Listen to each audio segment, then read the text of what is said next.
আসসালামু আলাইকুম এভরিওয়ান। আজকে ছিল রমজানের ফার্স্ট ডে। চলো ইফতারগুলো রেডি করে নেওয়া যাক। প্রথমে আমি এখানে চিড়ে ভিজিয়ে রেখেছিলাম, তারপরে বাতাসা ভিজিয়ে রেখেছিলাম শরবতের জন্য। যেহেতু আমরা বাড়িতে 4 জন, তাই 4 জনের জন্য ইফতারি এবং শরবতগুলোকে রেডি করব।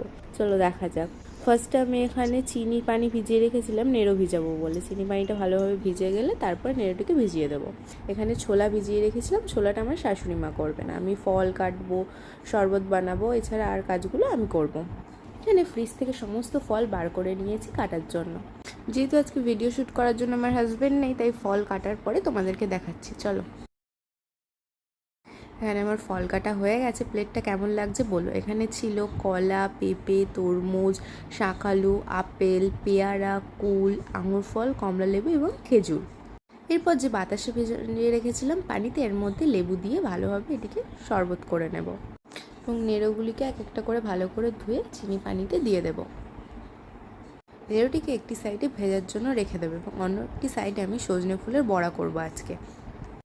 যেহেতু সজনে ফুল এখন নতুন উঠেছে, বেশ বড়া করতে ভালোই লাগবে, তাই এখানে পেঁয়াজ, লঙ্কা, সজনে ফুল ভালোভাবে ধুয়ে নিয়েছি।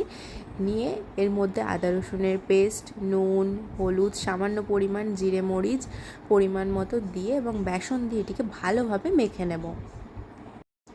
ভালোভাবে মেখে নিলাম। এরপরে অন্য একটি সাইডে ভালো করে তেল গরম করে নিয়ে তাতে এক এক করে সজনে ফুলের বড়াগুলিকে ভেজে নেব। মিডিয়াম ফ্লেমে এটিকে ভালোভাবে ভেজে নেব। এটি ভালোভাবে ভাজা হয়ে গেলে এবারে ইফতারের টেবিলটি আমি ভালোভাবে সাজিয়ে নেব। দেখো নেড়োটা বেশ ভালোভাবে ভিজে গিয়েছে এবং অন্য একটি সাইডে আমার সজনে ফুলের বড়াটাও হচ্ছে এবং অন্য সাইডে আমার শাশুড়ি মা ছোলাটাকে সেদ্ধ করতে বসিয়ে দিয়েছে। প্রায় সবই হয়ে গেছে। চলো টেবিলটাকে এবার সাজিয়ে নেওয়া যাক। এখানে শরবতগুলিকে আমি গ্লাসে ঢেলে নিয়েছি। এখানে চিড়েটাও বেশ ভালোভাবে ভিজে গিয়েছে। এখানে বড়গুলো আস্তে আস্তে হচ্ছে। চলো দেখা যাক। আমার ডাইনিং টেবিল সাজানো কমপ্লিট। তোমরা দেখে জানিও কেমন হয়েছে। চলো টাটা। আজকে ব্লগটা আমি এখানেই শেষ করলাম।